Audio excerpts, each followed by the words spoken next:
গতকালকে নেতা এসেছেন, যেই নেতা নতুন একটি প্ল্যান নিয়ে আমাদের সামনে হাজির হয়েছেন, নাকি তিনি বলেছেন I have a new plan. আমরা বলতে চাই 17 বছর আগে আপনি যেভাবে দুর্নীতির দায়ে, আপনি যেভাবে হাওয়া ভবন তৈরি করে, আপনি যেভাবে খাম্বা দিয়ে কারেন্ট না দিয়ে এদেশকে তলাবিহীন ঝুড়িতে পরিণত করার জন্য আপনার যেই কার্যক্রম ছিল, আপনি কি নতুন করে সেটাকে 17 বছর ধরে প্ল্যান করে করে এটাকে একটি রিকমেন্ডেশন করে নিয়ে আমাদের সামনে হাজির হয়েছেন? আমরা বলতে চাই পুরাতন বউকে নতুন শাড়িতে আমরা আর দেখতে চাই না। আপনারা কি প্ল্যান নিয়ে আসতে পারেন আমাদের জানা আছে। অতএব নতুন করে বাংলাদেশের মানুষের সাথে আর ধোঁকাবাজি করবেন না। জুলাই অভ্যুত্থান পরবর্তীতে যারা চাঁদাবাজি করেছে, যারা বিভিন্নভাবে টেন্ডারবাজি করেছে, যারা বিভিন্নভাবে তদবির বাণিজ্য করেছে, আগামী জাতীয় সংসদ নির্বাচনের জনগণ তাদেরকে লাল কার্ড দেখাতে প্রস্তুত রয়েছে।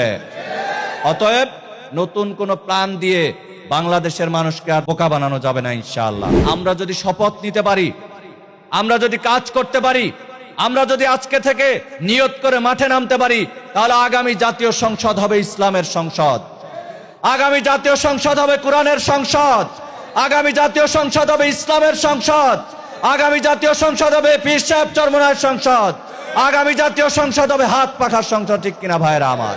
মুক্তির মূল মন্ত্র ইসলামী শাসনতন্ত্র। ইসলামী ছাত্র আন্দোলন বাংলাদেশ নরসিংদী জেলা শাখার জেলা সম্মেলন 2026 এই পর্যায়ে প্রধান অতিথির বক্তব্য নিয়ে আসছেন ইসলামী ছাত্র আন্দোলন বাংলাদেশ কেন্দ্রীয় কমিটির সহসভাপতি, ঢাকা বিশ্ববিদ্যালয়ের মেধাবী ছাত্র নেতা ইমরান হোসেন নূর। বক্তব্য নিয়ে আসছেন ছাত্র নেতা ইমরান হোসেন নূর।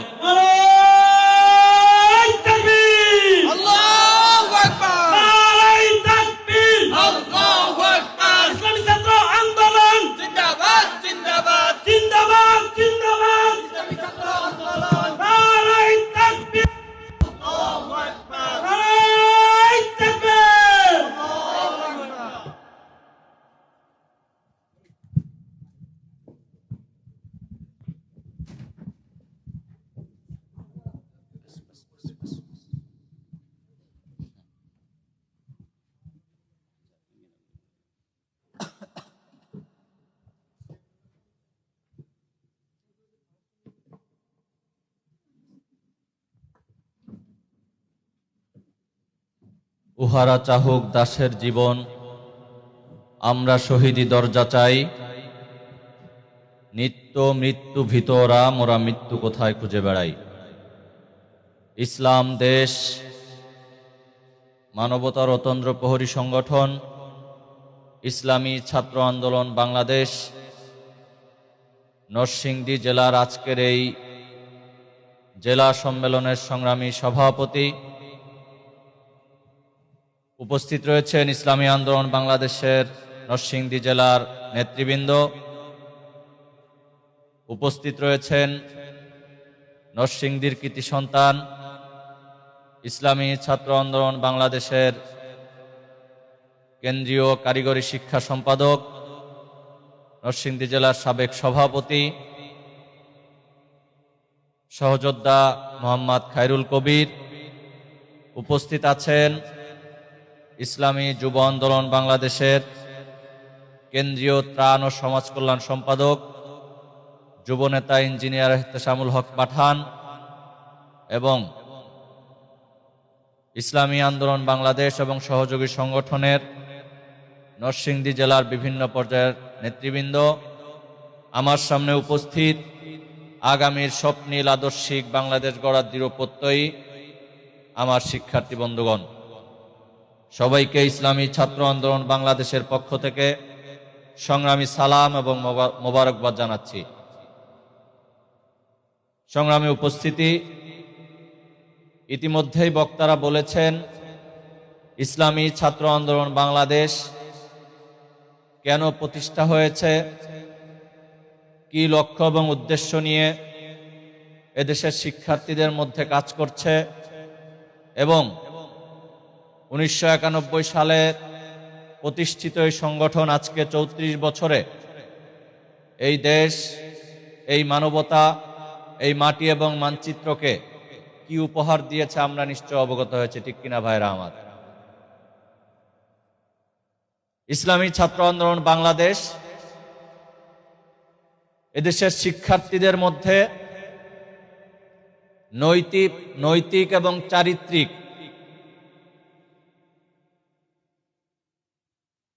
একটি প্রক্রিয়ার মাধ্যমে এদেশের শিক্ষার্থীদেরকে সুখী সমৃদ্ধ কল্যাণ রাষ্ট্র হিসেবে বাংলাদেশ গড়ে তোলার জন্য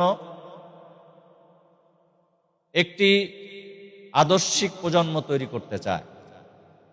যে আদর্শিক প্রজন্ম কোনো টেন্ডারবাজি, চাঁদাবাজি, হল দখল, শিক্ষা এবং শিক্ষার্থীদের মাঝে এবং শিক্ষকদের মাঝে একটি মেলবন্ধন তৈরি করার জন্য এবং সমস্ত ধরনের হল দখল, চাঁদাবাজি, টেন্ডারবাজি এগুলো থেকে শিক্ষার্থীদেরকে বিরত রাখার জন্য কাজ করে যাচ্ছে। আমরা দেখেছি ইসলামী ছাত্র আন্দোলন বাংলাদেশ বিগত 34 বছরে হাজার হাজার এমন দেশপ্রেমিক প্রজন্ম তৈরি করেছে, যেই প্রজন্ম আজকে রাষ্ট্রের বিভিন্ন সেক্টরে বিভিন্ন পর্যায়ে দায়িত্ব নিয়োজিত রয়েছে। এই প্রজন্ম যেখানে দায়িত্বে রয়েছে সেই সেক্টরে কোনো ঘুষ নেই, সেই সেক্টরে কোনো দুর্নীতি নেই, সেই সেক্টরে কোনো চাঁদাবাজি নেই, সেই সেক্টরে কোনো সন্ত্রাস, মাদক এগুলোর কোনো ছোঁয়া আমরা দেখতে পাই না। পাশাপাশি আমরা অনেক সংগঠন দেখি সাংগঠনিকভাবে মাদকের চর্চা করে। আমরা অনেক ছাত্র সংগঠন দেখি সাংগঠনিকভাবে হল দখলের রাজনীতি করে। অনেক ছাত্র সংগঠন দেখি সাংগঠনিকভাবে বিভিন্নভাবে নারীদেরকে হয়রানি করে। আমরা অনেক ছাত্র সংগঠন দেখি বিভিন্নভাবে শিক্ষক এবং শিক্ষার্থীদেরকে একটি দূরত্ব তৈরি করে ক্যাম্পাসে শিক্ষার সুষ্ঠু পরিবেশ বজায় রাখতে তারা পারে না। আমরা দেখেছি এমন ছাত্র সংগঠন রয়েছে যেই ছাত্র সংগঠনের সদস্য থেকে শুরু করে টপ লেভেলের নেতা পর্যন্ত তারা শিক্ষকদের সাথে অসদাচরণ করে। তারা শিক্ষার্থীদেরকে মনে করে তাদের দাস, এজন্য তারা বিভিন্নভাবে হলের মধ্যে তারা র্যাগিং কার্যক্রম চালায়, নির্যাতন চালায় এবং আমরা দেখেছি শিক্ষার্থীদেরকে নির্যাতন করতে করতে এক পর্যায়ে তারা মেরে ফেলে। এরকম ইতিহাসও আমাদের কাছে রয়েছে।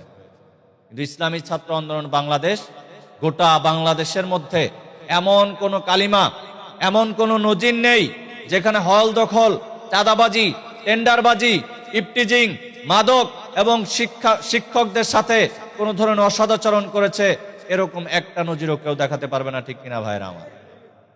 সংগ্রামী উপস্থিতি, এই ধারাবাহিকতা আমাদেরকে অব্যাহত রাখতে হবে। আজকে আমরা যারা এখানে উপস্থিত হয়েছি ইসলামী ছাত্র আন্দোলন বাংলাদেশের বিভিন্ন পর্যায়ে দায়িত্বে নিয়োজিত আছি, আমাদেরকে মনে রাখতে হবে আমাদের পূর্বে যারা কাজ করে গিয়েছেন রুহানিয়াত এবং জিহাদের সমন্বিত একটি প্রয়াস, যেই প্রয়াসের মাধ্যমে ব্যক্তি নিজেকে গঠন করেছেন, সেই আমাদের পূর্বসূরি যারা আছেন তারা নিজেদেরকে গঠন করেছেন। সমাজে প্রত্যেকটি শিক্ষার্থীর কাছে একটি দাওয়াত পৌঁছেছেন, যেই দাওয়াতের মাধ্যমে নিজেকে মাদক থেকে, দুর্নীতি থেকে এবং বিভিন্ন ধরনের হামলা, মামলা, রাহাজানি, সন্ত্রাস থেকে নিজেদেরকে সেভ রাখা যায়। এভাবে আমাদেরকে কাজ করে যেতে হবে। আমরা যদি এই ধারাবাহিকতা অব্যাহত রাখি, যেই লক্ষ্য এবং উদ্দেশ্য নিয়ে এই সংগঠন প্রতিষ্ঠিত হয়েছে এবং 34 বছরে এই সংগঠন লক্ষ্যচ্যুত হয়নি, এখনো পর্যন্ত কোনো ধরনের অসুবিধা তৈরি হয়নি, আমাদের মাধ্যমে এই সংগঠন আরো বেশি বেগবান হবে ইনশাআল্লাহ। সংগ্রামী উপস্থিতি, আজকে এমন একটি সময়ে এই সম্মেলন অনুষ্ঠিত হতে যাচ্ছে যেই সময়ে আজকের বাংলাদেশ, আজকের বাংলাদেশের অর্থনীতি, আজকের বাংলাদেশের রাজনীতি, আজকের বাংলাদেশের সার্বিক পরিস্থিতি গভীর এক সংকটের মুখে পতিত হয়েছে। আমরা দেখেছি 1971 সালে যে মুক্তিযুদ্ধ হয়েছিল, সেই মুক্তিযুদ্ধের যে লক্ষ্য এবং উদ্দেশ্য ছিল সাম্য, মানবিক মর্যাদা এবং সামাজিক ন্যায় বিচার প্রতিষ্ঠা। দেশের মানুষের দীর্ঘদিনের একটি স্বপ্ন ছিল, আশা ছিল, এদেশের মানুষের ভাতের অধিকার প্রতিষ্ঠিত হবে, এদেশের মানুষের ভোটের অধিকার প্রতিষ্ঠিত হবে।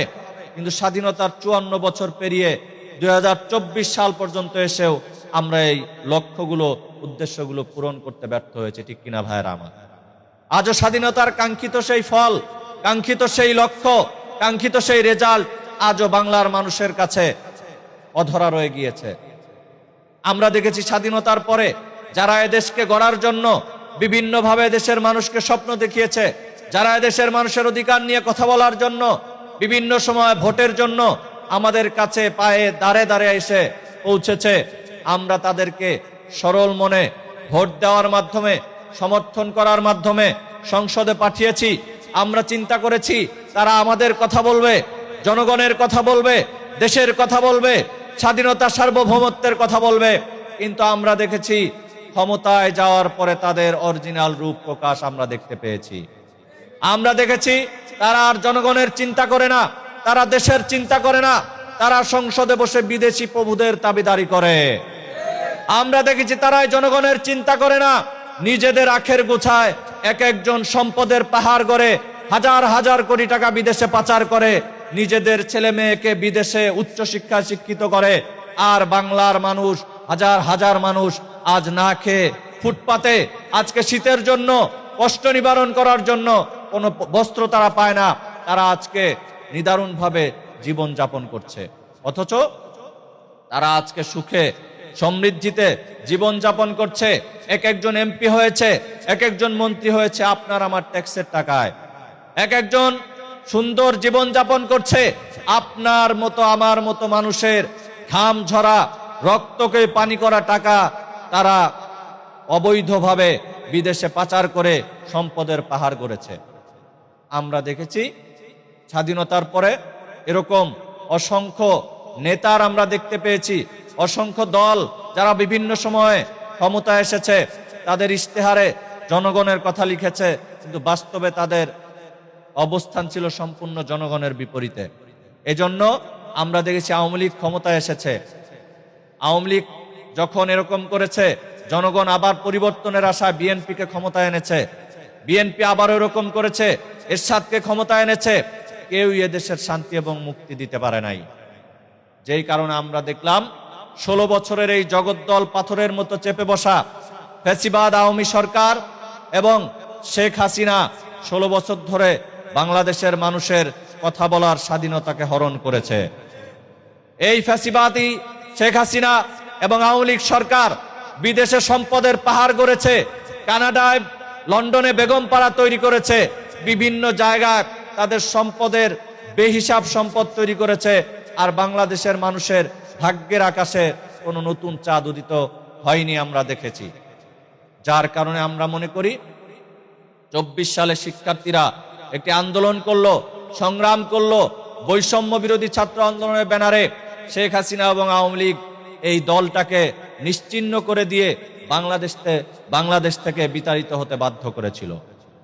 কিন্তু আমরা যেই স্বপ্ন এবং উদ্দেশ্য নিয়ে 24-এ গণঅভ্যুত্থান করেছি, আজকে অভ্যুত্থানের 1.5 বছরের মাথায়ও আমরা আবারও হতাশ হয়েছি।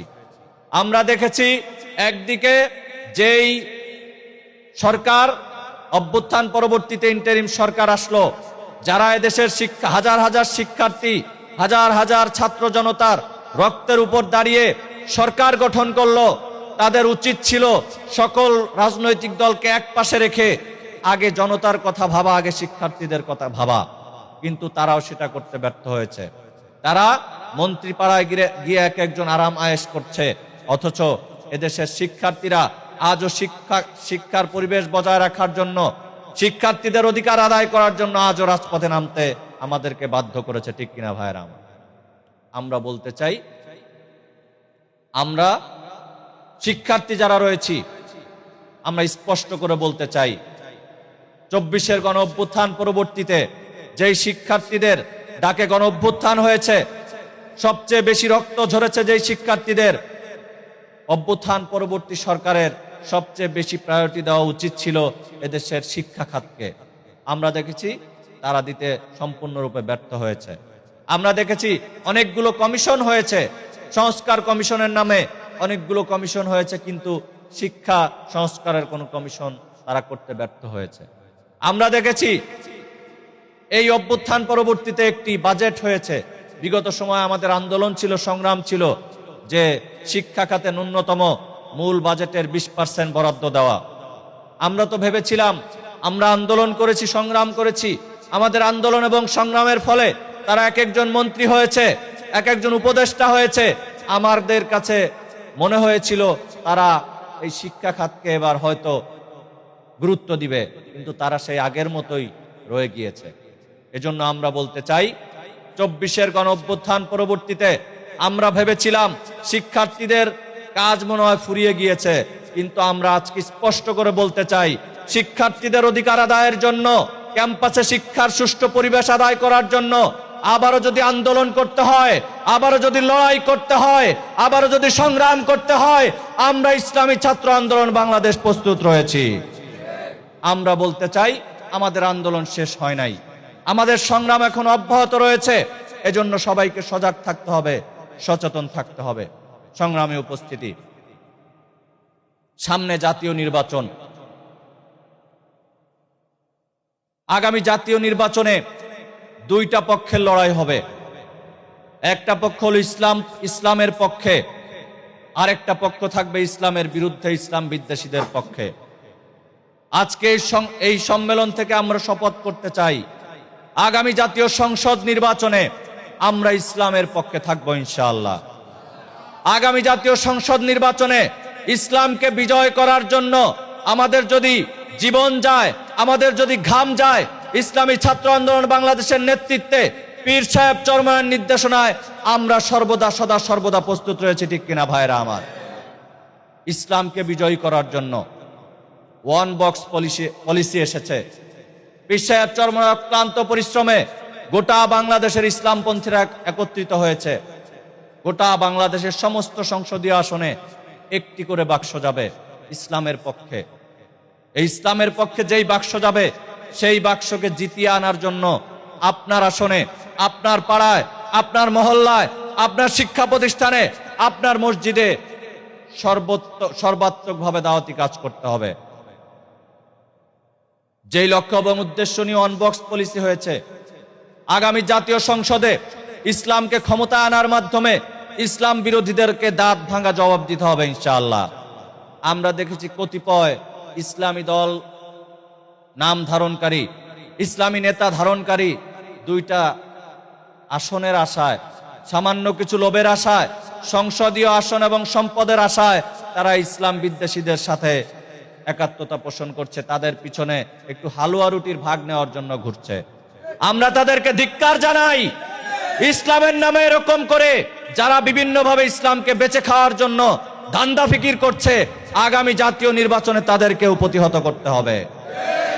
আমরা যদি শপথ নিতে পারি, আমরা যদি কাজ করতে পারি, আমরা যদি আজকে থেকে নিয়ত করে মাঠে নামতে পারি, তাহলে আগামী জাতীয় সংসদ হবে ইসলামের সংসদ, আগামী জাতীয় সংসদ হবে কোরআনের সংসদ, আগামী জাতীয় সংসদ হবে ইসলামের সংসদ, আগামী জাতীয় সংসদ হবে পীর সাহেব চরমনায়ের সংসদ, আগামী জাতীয় সংসদ হবে হাত পাখার সংসদ। ঠিক কিনা ভাইরা আমার? এজন্য হক এবং বাতিলের পার্থক্য তখনই প্রকাশ পায় যখন হক সামনে আসে। আজকে হক আমাদের সামনে এসেছে, বাতিলদের যারা বিভিন্নভাবে বাতিলের তাবেদারি করে তাদের মুখোশ উন্মোচন হয়েছে। আমরা বলতে চাই, এখনো সময় আছে, সাবধান হয়ে যান। ইসলামের নামে সব ভাগবাটোয়ারা করবেন না। জনগণ আপনাদেরকে উচিত জবাব দিতে আগামী জাতীয় সংসদ নির্বাচনকে বেছে নিয়েছে ইনশাআল্লাহ।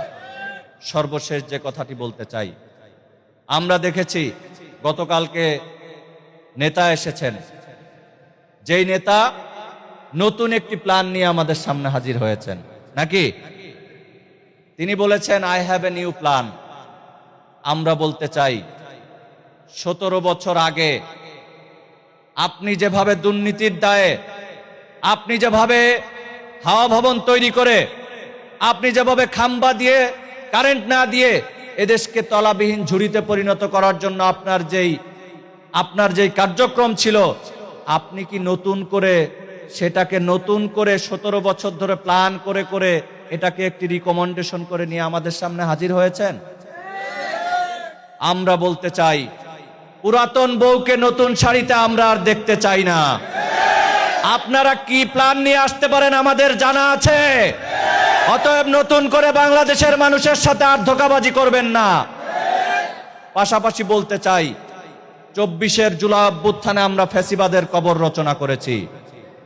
জুলাই অভ্যুত্থান পরবর্তীতে যারা চাঁদাবাজি করেছে, যারা বিভিন্নভাবে টেন্ডারবাজি করেছে, যারা বিভিন্নভাবে তদবির বাণিজ্য করেছে, আগামী জাতীয় সংসদ নির্বাচনে জনগণ তাদেরকে লাল কার্ড দেখাতে প্রস্তুত রয়েছে। অতএব নতুন কোন প্ল্যান দিয়ে বাংলাদেশের মানুষকে আর বোকা বানানো যাবে না ইনশাআল্লাহ। অতএব আমাদেরকে সজাগ থাকতে হবে, সচেতন থাকতে হবে। কোন চাঁদাবাজ, কোন দুর্নীতিবাজ, কোন নতুন নব্য স্বৈরাচার যেন বাংলাদেশের ক্ষমতার মসনদে আর যেন বসতে না পারে। এজন্য আমাদের সজাগ থাকতে হবে, সচেতন থাকতে হবে।